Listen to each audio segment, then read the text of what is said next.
Oi, gente, bom dia, boa tarde, boa noite, tudo bem com vocês? Vamos iniciar, uma próxima unidade. E essa unidade número 6, a gente vai continuar falando sobre as escolas literárias. E as escolas literárias que a gente vai aprender é o simbolismo e o parnasianismo. E ao longo, desta unidade, ao final desta unidade, a gente tem um grande objetivo a alcançar, que é identificar os períodos literários, ou seja, o simbolismo e o parnasianismo e seus principais autores e obras, beleza? Então vamos lá. O que foi o simbolismo? O simbolismo, um movimento essencialmente poético do final do século XIX, representa uma ruptura artística radical com a mentalidade cultural do realismo-naturalismo, buscando fundamentalmente retomar o primado das dimensões não racionais da existência. Para tanto, redescobre e redimensiona a subjetividade, o sentimento, a imaginação, a espiritualidade, busca desvendar o subconsciente e o inconsciente nas relações misteriosas e transcendentes do sujeito humano consigo próprio e com o mundo. Numa visão mais ampla, tanto no campo da filosofia e das ciências da natureza, quanto no campo das ciências humanas, a desconstrução das teorias racionalistas faz-se notar, seja por meio da física, com Einstein, ou com a psicologia, do Freud, ou as teorias filosóficas de Schopenhauer ou de Friedrich Nietzsche, beleza?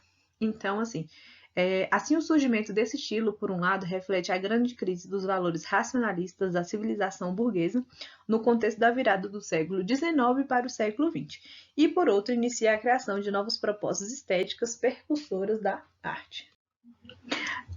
As características do simbolismo era que envolvia, sobretudo, os aspectos místicos, espirituais, intuitivos e transcendentais da literatura simbolista. E o pessoal que escrevia, nessa época aí do simbolismo, eles buscavam compreender diversos aspectos da alma humana, compondo obras que exaltassem a realidade subjetiva, beleza? E dentro dessas obras simbolistas, a gente vê muito essa questão da fuga da realidade, que foi uma forma, que eles usaram para expressar, essa questão de fugir, de toda essa realidade, beleza? E também ela é totalmente oposta ao realismo e ao naturalismo. E esse simbolismo ele vem negar a lógica e a razão, que anteriormente foi bem explorada por artistas realistas, naturalistas e os parnasianos. As principais características que tiveram nessa escola literária simbolismo, é uma oposição, à razão, a esse racionalismo, ao materialismo, ao cientificismo, negação dos valores do realismo e do naturalismo, ela era bem oposta a isso. Também tem muita questão do mistério, fantasia, valorização da espiritualidade humana, combinação sonoras e sensoriais. Eles usam muito as figuras de linguagem, a aproximação da poesia e da música, beleza? E também a gente vê a questão do individualismo e do subjetivismo. E qual foi a origem dessa escola literária assim, um pouquinho diferente, que a gente não ouve falar muito, mas que ela influencia bastante. Ela foi um movimento, esse simbolismo foi um movimento artístico que surgiu na França, no fim ali mais ou menos do século XIX, sendo manifestado nas artes plásticas, no teatro e na literatura. Sempre eu gosto de lembrar para vocês isso, que uma escola literária ela não influencia apenas na literatura, nos livros, na poesia, na prosa, ela influencia também nessa questão das artes plásticas, no teatro, na arquitetura, nas esculturas, beleza? E aí, nesse final do século XIX, houveram muitas transformações científicas e teóricas como positivismo, materialismo e nas áreas da psicologia, beleza? E com isso mudou bastante essa questão dos pensamentos da sociedade europeia da época, beleza? Mas essas mudanças, se a gente for pensar assim, grande parte dela foi negativa para os escritores simbolistas, beleza? Porque eles gostavam muito de explorar os aspectos humanos, beleza? E foi, em meio a essa crise espiritual do final do século XIX que surge esse simbolismo, beleza? Temos 4 autores, 4 principais autores dessa época do simbolismo. Cruz e Souza, ele escreveu algumas obras como Missal, Broquéis, Faróis, Os Últimos Sonetos. Ele gostava muito de falar sobre morte, espiritualização, obsessão da condição humana.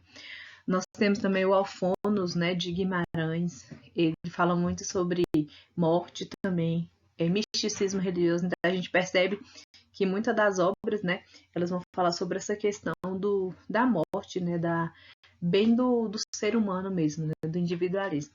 Temos também o Eduardo Guimarães, que fala sobre influência de Dante, né, o penumbriasmo, vaguidade. E também tem o Pedro Quiquerre, né, que fala sobre uma poesia mais fragmentária e ele também vai trazer inovações para a linguagem. Se a gente tem essa questão do simbolismo, a gente também tem uma outra obra para estudar nesta unidade, e é o parnasianismo. O parnasianismo ele foi contemporâneo do realismo e do naturalismo, ali entre o século XIX, né, e o século XX. Aqui no Brasil e na França, foram os dois países que mais, né, que teve mais força em relação a essa escola literária. Nos outros países a gente não vê muito, né, essa questão dessa influência dessas obras literárias no país. A gente vê mais no Brasil e na França, beleza? Ele surgiu, né, esse movimento surgiu em 1866 com a publicação da revista Le Parnasse Contemporain. E aí, lembrando que as escolas literárias, elas não surgem do dia para o outro, né? Tipo assim, hoje vai morrer o simbolismo, amanhã vai começar o pré-modernismo. Não é dessa forma. Normalmente sempre acontece fatos históricos, né? Ou publicação de alguma obra para que essa escola literária surja, beleza?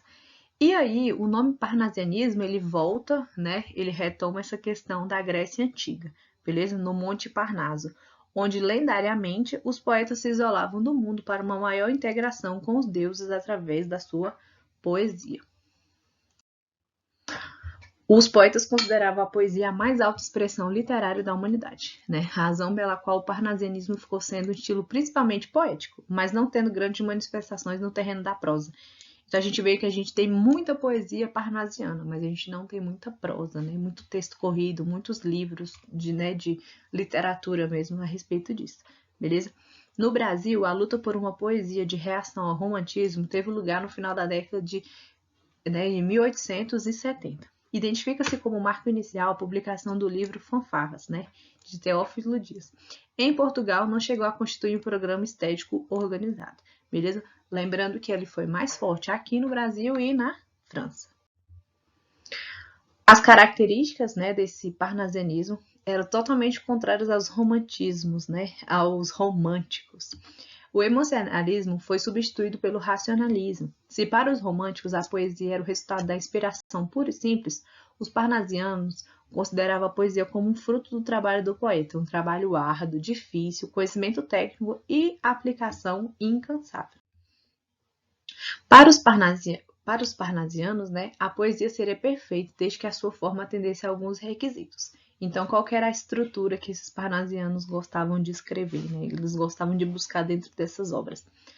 O vocabulário refinado, erudito, dicionaresco, né? O uso de palavras difíceis tornava-se a poesia uma atividade de elite. A sintaxe poética deveria também obedecer às regras gramaticais, não apenas para demonstrar conhecimento técnico, mas também para adequar-se às normas consagradas de escrita. Então, eles gostavam muito de escrever de acordo com essas regras gramaticais. Ponto de honra da poesia parnasiana, né, era a utilização das rimas. Eles gostavam de rimas raras, né, ou seja, rimas que raramente a gente achava, né, eram bastante difíceis para que a gente encontrasse, beleza? O parnasianismo representou um retorno da era clássica. Valores como a razão, o belo absoluto, o antropocentrismo, o universalismo, eles são novamente, né, mostrados de acordo aí com essa escola literária parnasiana, beleza? E os temas que eram escritos, eles escreviam sobre alguns temas. Lembrando, toda escola literária tem um tema específico. E no parnasianismo, né, eles voltam às imagens arrancadas da cultura e da história greco-latina, beleza? E tem alguns títulos, né, alguns poemas que são são principais. É a Cesta de Nero, O Sonho de Marco Antônio e O Vaso Grego. Então, a gente percebe que essa influência greco-latina foi bem acentuada, né, no parnasianismo. O parnasianismo ele produziu uma poesia voltada para a forma dos objetos e dos lugares. Abandonando uma visão mais interiorizada, acabou por realizar uma poesia marcada descritiva, né? Através da descrição, buscava fornecer do objeto focalizado uma imagem exata e precisa. O parnasianismo ele combate a subjetividade típica do romantismo em nome de uma objetividade que fornece do mundo uma representação desprovida de qualquer contaminação lacrimejante ou sentimental. A necessidade de uma visão objetiva fazia com que os poetas preferissem uma posição de impassibilidade diante do assunto tratado. A intenção era realizar uma poesia mais cerebral e menos sentimental. A gente vê que o sentimentalismo saiu dessas obras. E qual que é essa dualidade, né, de parnasianismo e realismo? Eles foram contemporâneos. Eles apresentam algumas características, né, comuns, como antirromantismo, racionalismo, formalismo, a impassibilidade, beleza? Só que eles têm uma certa diferença. Quando o realismo ele propõe a tematização da sociedade dos problemas mundanos, né? Se a vertente do naturalismo do realismo, por exemplo, caracterizou-se pela pintura de quadros da vida cotidiana dos pobres e miseráveis, né? Na poesia parnasiana, jamais se dedicaria como manifestação artística capaz de manter-se fora do contágio de marcas sociais. Então, o parnasianismo ele não pode ser confundido com o realismo, né?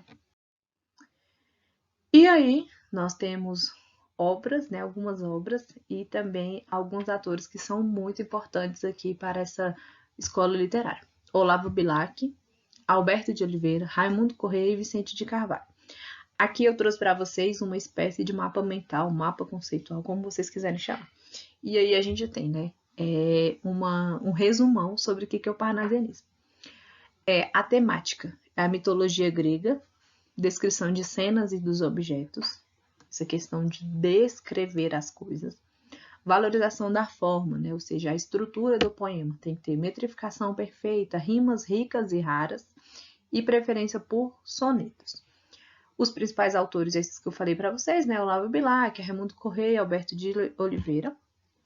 Ele tem uma oposição fortíssima ao romantismo, né? Ele tem a objetividade, impessoalidade e uma linguagem bem rebuscada. E qual é a diferença dela para o simbolismo? Ele descreve, ele não sugere nada, né? É uma poesia lógica, não intuitiva, e ele não valoriza a musicalidade, beleza? Pessoal, é importante que vocês tenham revisado, lido, feito resumos, anotações lá na apostila de vocês a respeito dessas escolas literárias. Assistam aos vídeos quantas vezes forem necessários, beleza? E sempre busquem novas metodologias para que vocês consigam aprender o conteúdo. Beleza? As escolas literárias, elas são muito ricas, né? De informações, de contextos históricos, beleza? Então, é importante que vocês sempre tenham essas anotações, beleza? Bons estudos para vocês!